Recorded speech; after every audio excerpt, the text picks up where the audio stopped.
Since I got back from my trip, Kevin's been busy doing all these little projects for me in the van. I'm so lucky to have him to do that for me.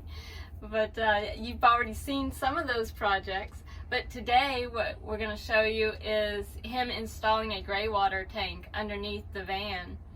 And the reason we're doing that is because what I had before was a 2.5 gallon jug that I drained my gray water into, and then I would have to go and dispose of that. And usually I had to, it would take me maybe a day and a half to fill that. Sometimes a day, sometimes 2 days, but around a day and a half. And it became kind of a nuisance and a hassle.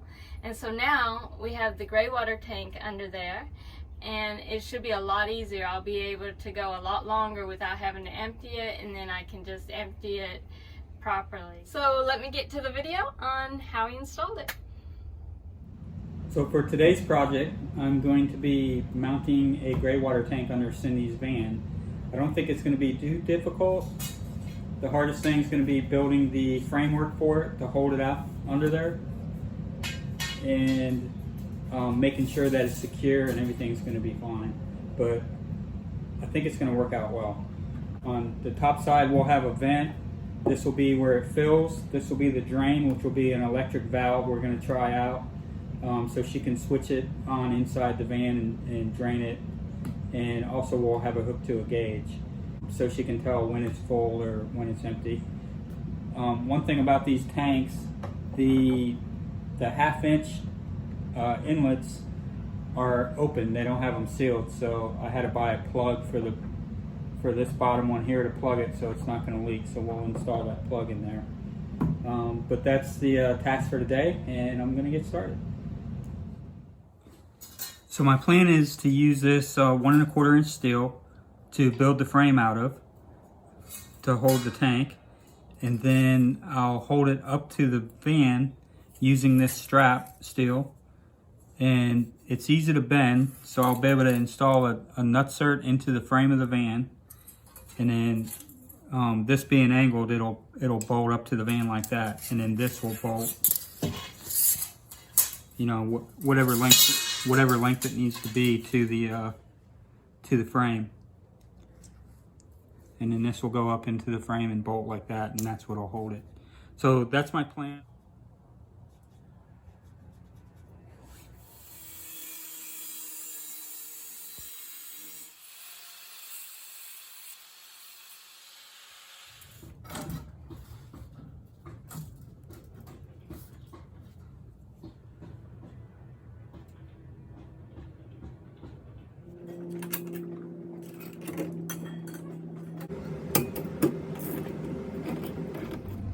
All right, so I built the bottom rack. That's going to hold the tank. The next thing I'm going to do is make a strap that goes around it. So I'm going to use this thin strap, and I'm going to bend it. So we'll bolt it in right there, and it'll bend around and go into the other side, and that'll keep it from bouncing out of the rack.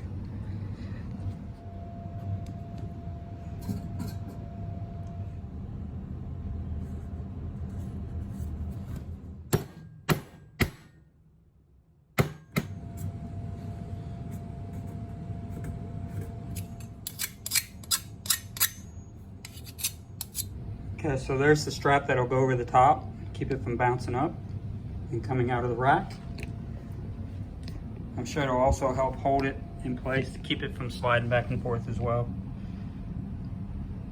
Next thing I'm going to do is take it over to the van and put it up under the van, see where these hit, where I need to drill my holes to put the nutserts in. And then also on this side, let me grab something.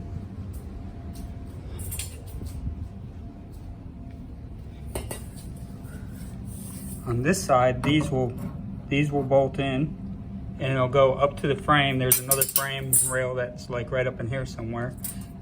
And then this will get bent over to a 90 and go up into the frame.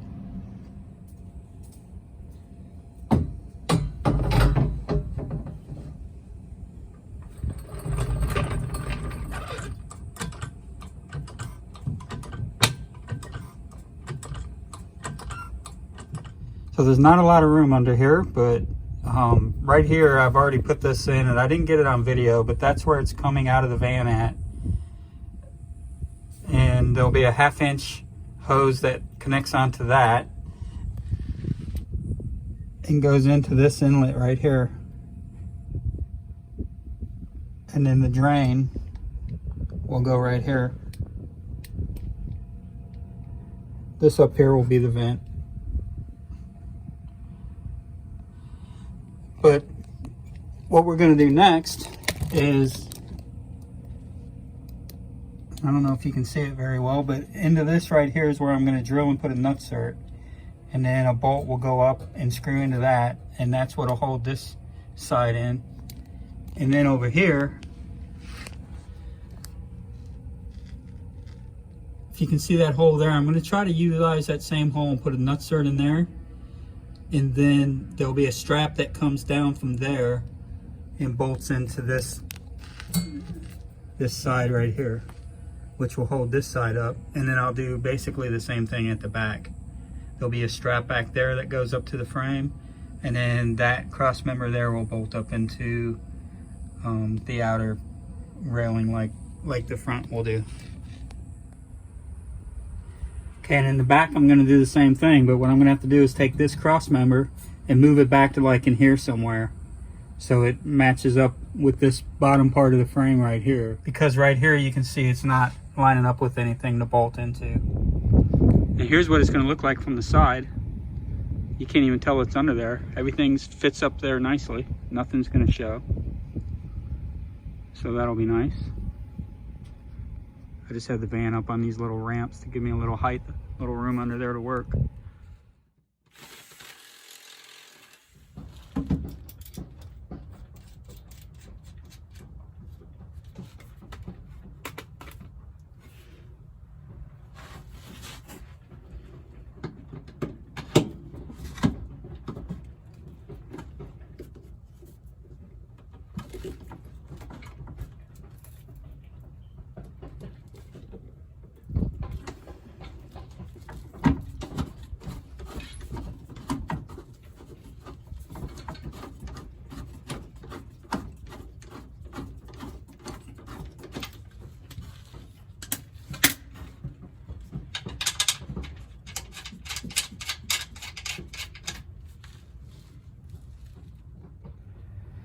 Alright, so I got all the nutserts in.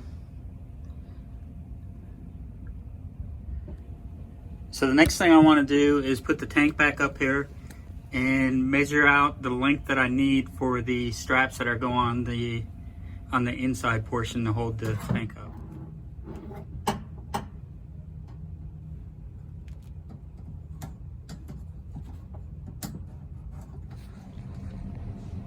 Alright, so the framing's built and ready to go and hang up underneath the van. Those will be the mounts for the outside. These are the mounts for the inner part. Next, what I need to do is put these inserts in. One for the vent will go here. The drain will go here. This will be the intake. And then this one I'll put in a plug so it doesn't leak, because that's open right there. These two bigger ones I need to open, so I need to cut that out, and I'll need to cut that out. Okay, so I got these two cut out, and I just use the utility knife for that.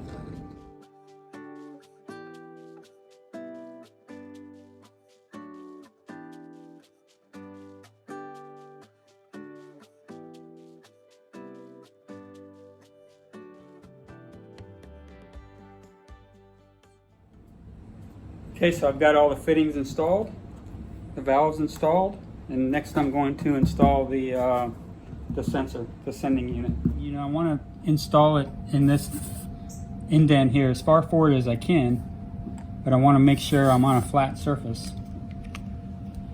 So when this mounts, it's nice and flush. And actually, I think I am going to go right in the center.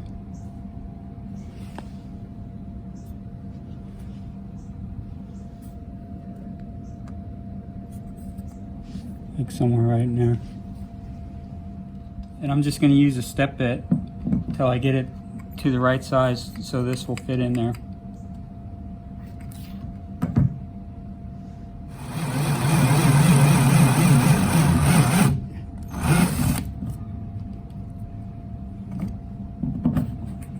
That'll work.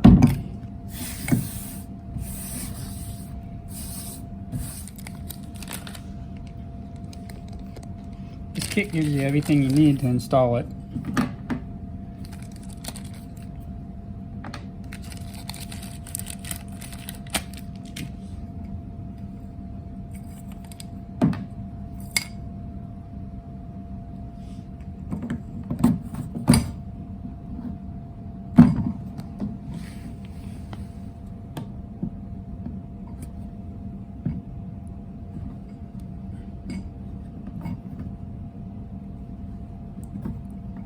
Looks like this washer might be, just goes one way. Yeah. So the gasket only goes lines up one way with the holes in the sending unit. So you just have to make sure you get the holes lined up right.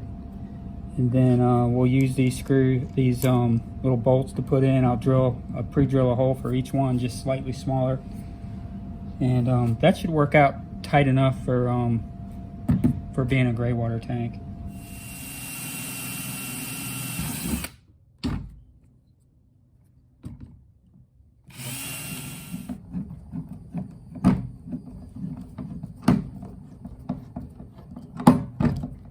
Definitely don't want to over tighten these, but they're getting tight enough, and they're going to seal pretty well, I believe. So I don't think we're going to have to worry about anything leaking out of here or any problems like that. Yeah, they're definitely tightening.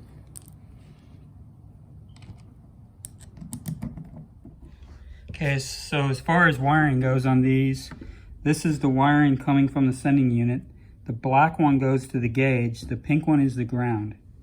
And then on the valve, right here, the black one is the ground and the red is going to go to power. So I'm going to connect these two together, and then I'll run a lead to here, and I'm just going to ground it underneath to the chassis for the common ground. And then the wire that goes to the sending unit and the wire that goes to power for the valve is going to go up into the van.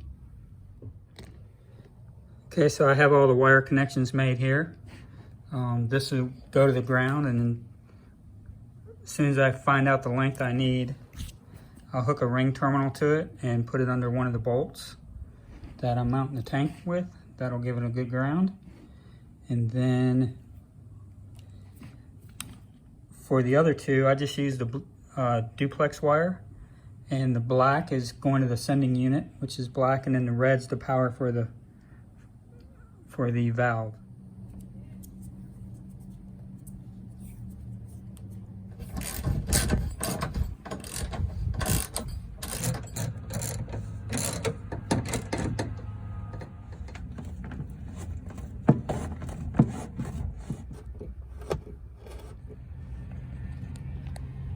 Everything's hooked up under here. Now I just need to go under the sink area and hook up the sending unit and the gauge to power, and hook up the sink to the outlet right there. So that way it'll drain into the tank.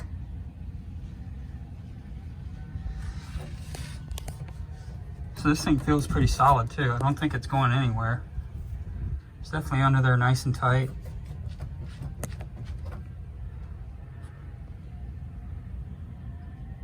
I think that's going to work out pretty well.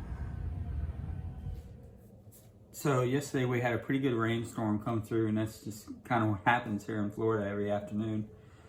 So I wasn't able to finish, but I did come into the garage and I made this. It's actually going to go like that. I made this little plate that the gauge will go into, and then we'll have two switches that go into it. and one of the switches is going to go to the gauge, and the other switch is going to go to the electronic valve. So that's the plan for the day. I don't think it's going to take me that long to finish this up, and then we'll be able to test the tank and see if everything works the way we want it to. Alright, so the way this wiring works is on the back of this gauge, the red wire is going to be for power, the blue wire is the ground wire, the black wire right here is what goes to the sending unit, which will make the gauge work. The orange wire is for a red light, so the gauge will light up red when this one's connected, which we're not going to use. The yellow is for a yellow light, and that's the one we're going to use. Okay, so I have all the wiring ready to go. This right here will go to the ground. This will go to the power coming in. This one will go to the red wire that's coming out from under the van.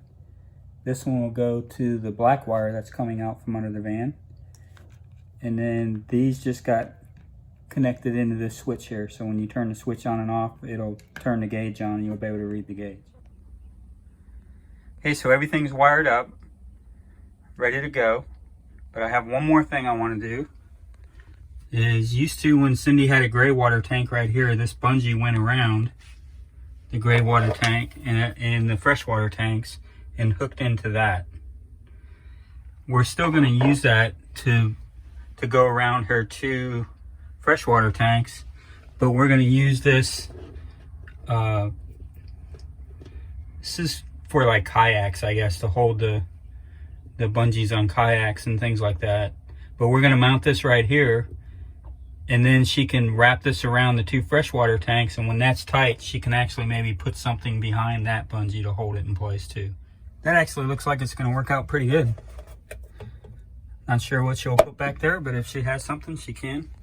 These tanks are nice and secure, so they won't go anywhere. So these tanks are actually empty right now. So what I did is I actually took a garden hose and drained it into the sink to fill the gray water tank up. And I've already tested it, and everything seems to be working exactly the way we want it to. This side right here is the gauge.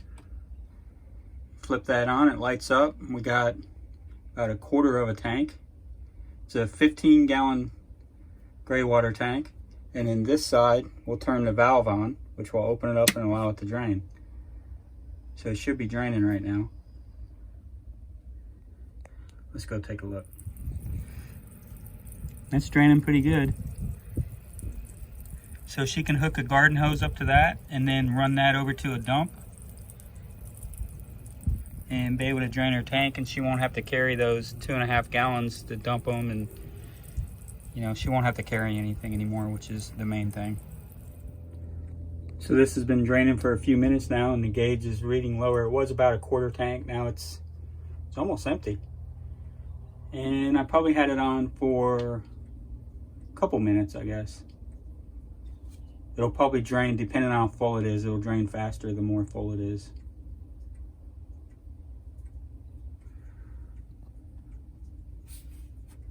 I can actually hear the water draining. Shut the valve off. Yeah, now I don't hear it anymore. So the valve closed properly like it should when the power is turned off to it. And then the gauge will shut off when you hit the switch. So I think that's going to work out a lot better. I've just been busy rerouting a lot of my trip plans, and I'll talk about that with you guys next video. But yeah, I'm getting excited. I'm about to get on the road again soon, and I'll talk more about that next time. I hope you liked this video and got something out of it. If you did, give it a thumbs up. Kevin's really self-conscious on camera, you can probably tell, so be nice. I'll see you next week.